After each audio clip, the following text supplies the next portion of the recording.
Hi everyone, this is Veronica. Today our topic of discussion is about Gir lions which are turning into scavengers. So why they are turning into scavengers, we'll discuss in detail. For my video updates and queries, you can connect with me on Instagram and Facebook because I feel together we can make a difference. Now see in what context we are studying this topic today, because the Wildlife Institute of India, they have studied and they have red flagged a major concern over diminishing hunting skills in younger lions due to cubs being increasingly fed with dumped carcasses. Carcasses are the dead bodies in the tourism zones. Now what they are doing, they are placing baits in the tourism zone of Gir National Park, Gujarat, to increase visitors' chances of viewing the Asiatic lions. But this can disrupt their behavior and social organization and could have a detrimental effect on the density of local prey. That is what this WII Dehradun they are saying. So the four-membered WII team, which experimented with new mathematical model they developed to estimate the population of Gir lions, they observed that cubs which are regularly fed with dumped carcasses, they grew up as scavengers. Before moving forward, let me tell you, if you have not subscribed to our channel, you can subscribe it now and hit the bell icon so that you do not miss any important video updates.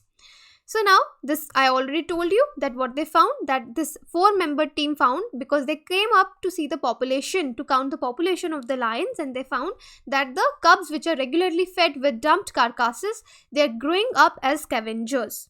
So here let's firstly talk about lions. Lions are the second largest cats in the world after tigers. This is important, you should note it down. And they're known as king of beasts or king of the jungle. So these regal felines, they once roamed in Africa, Asia, Europe, but now they are limited only, like they only live in the parts of Africa and India now. So the experts have long recognized two subspecies of lion. One is your Panthera leo, that is the African lion, and then the Panthera leo persica, that is the Asiatic lion. However, the recent studies, what they suggest, that the lions from the West and Central Africa, they are more closely related to the Asian lions than they are to the lions from the eastern or southern parts of the Africa. Now you should know here that the Panthera leo, that is the Asiatic lion, it includes the lion populations in Central Africa, West Africa, India, the Asiatic lion, and the extinct population which were previously found in North Africa, Eastern Europe and the Middle East. Now the next question is how big these lions are. So because we are discussing about lions, so you should know these things about lions.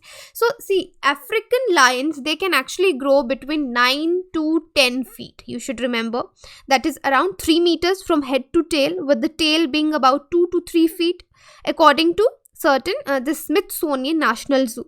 So they typically weigh between 330 to 550 pounds, with males reaching higher end of that range. Now coming to the Asiatic lions, which is more important for us because Asiatic means Indian lions.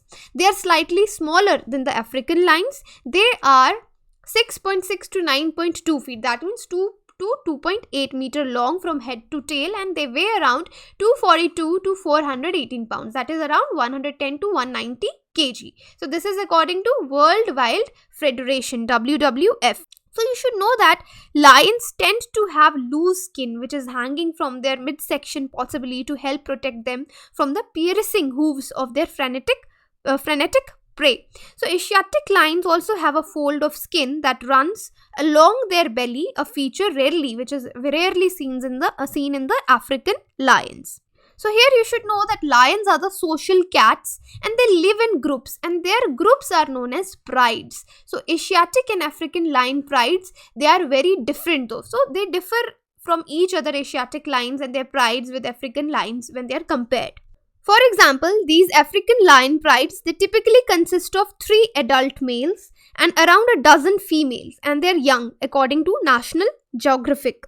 Some prides, they can get extremely large, however, with up to 40 members, and females here tend to remain in the pride in which they are born, so they are usually related to each other. And males on the other hand, they wander off to create their own pride when they are old enough. So talking about Asiatic male lions, normally they won't live with the females of their pride unless they are mating or have a large kill, according to Zoological Society of London. So you should remember here that Asiatic lions now, they are only found in Western India. So lion prides, they may include up to 40 lions in India, right? They are prides, they are groups, but most prides, they consist of 10 to 20 individuals. Female lions in India, they will work cooperatively to hunt and kill large prey. So lions are the only true social cats. So you should remember this thing. Now see, Asiatic lions, they hunt large animals, which includes buffaloes, goats, nilgai, that is Asian antelope, chitai, sambar, and lion can kill animals that weigh up to 1,000 pounds according to your Smithsonian National Zoo, but they will also hunt smaller animals like mice, birds when opportunities arise. These lions, they tend to hunt at night and often around the water holes, streams and rivers. So these are those areas which are hot spots for prey. So lions will also scavenge and won't hesitate to steal other predators' kills or eat the leftovers according to certain reports, especially by alert. So this survey that we were talking about, where they said that lions are losing their hunting skills, especially their cubs. So their main observations were around the cubs only. So younger lions, they lack the predatory skills which are required to hunt when they disappeared from the tourism zone, and they are trying to kill the livestock, the easier prey, and coming in conflict with humans. So what will happen if the lions will lose their skill to hunt? They will move towards the villages, they will move towards the human settlements where they can find the easy prey like the livestock. They will hunt the cows, they will hunt the buffaloes, the livestock that people have kept. So ultimately it will give rise to human and animal conflict that we don't want to have. So this is the major concern by these WWI authorities. So this finding is in line with previous studies that baiting disrupts lion behavior and social dynamics. So this study was specially explicit density and its determinants for Asiatic lions in Gir forest. So this study was conducted within 725 square kilometers of the western part of Gir protected area, covering the entire tourism zone, and 1.2 million tourists actually they visit annually this place, and about 30% of national park and other aspects such as prey density, factors that could influence lion density was also assessed in this study. So to improve the assessment this time, what the WII team, they used whisker patterns and permanent body marks to identify individual lines via computer program. So this is actually opposed to the traditionally total counts method, which is employed from the last 40 to 50 years to estimate lion population, because the Asiatic lions, they are an icon of conservation success,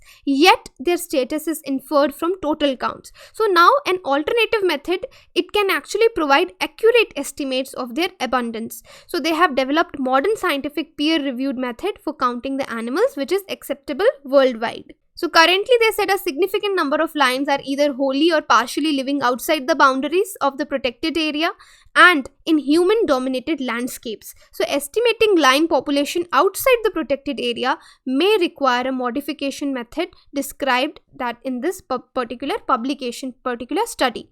So what they said, that lion density was higher. What they found, lion density was higher in the flat valley habitats which were closer to the human habitations. So this is against their rugged or elevated areas. So the reason here is, in order to minimize predator movements near the hamlets and villages along the close periphery of the Gir, the park rangers, what they were doing, they were collecting the livestock carcasses and moved them to specific locations within the tourism zone, or baiting sites you can say, to attract lions and maximize the sightings for tourists. So as a result, this lion density increased near baiting sites and decreased with increasing distance to the tourism zone. So such animals actually, they lack skills to hunt, often come in conflict with humans, and can also become a danger to human lives. So that is why WWI is currently in dialogue with Gujarat Forest Department to use this methodology to count lions in a scientific manner, and there is a proposal pending with them to use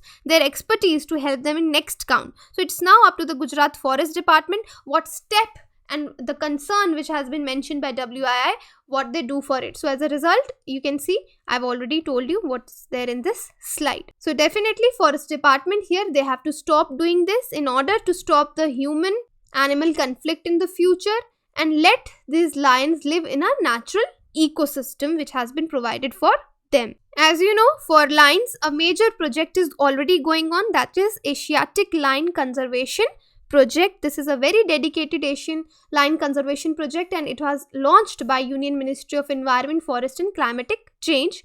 So they have approved the project for 3 financial years from 2018 2021. So lions are protected under Wildlife Protection Act 1972 Schedule 1, then in your CITES Appendix 1, and even in your IUCN Red List it is endangered animal. So Asiatic lions, as I told you, once they were distributed to state of West Bengal in east and Rewa in Madhya Pradesh in central India, but at present Gir National Park and Wildlife Sanctuary is the only abode of the Asiatic lion. So that is why they have huge importance in our country also. So this is all about today. If you have any questions, you can contact me on social media. The PDF of this lecture will be available on my Telegram, that is t.me/Veronica_Om. Thank you. So this is a channel Study IQ. If you're preparing for UPSC or any government exam, our pen drive and tablet courses are available. If you're preparing for UPSC CSE 2020, our pen drive course is available, where you can find 100% coverage of UPSC vast syllabus. Daily current affair updates will be available. Self-paced learning process is provided. This course has been prepared by top faculties of Study IQ, and now you can purchase this course at Rs 625 per month only. For additional information, you can visit our site, and there are the phone numbers also given. You can call them and gain the additional information. You can connect with me for my video updates on Instagram and Facebook, because I feel together we can make a huge difference. For queries, you can even email me. Thank you so much.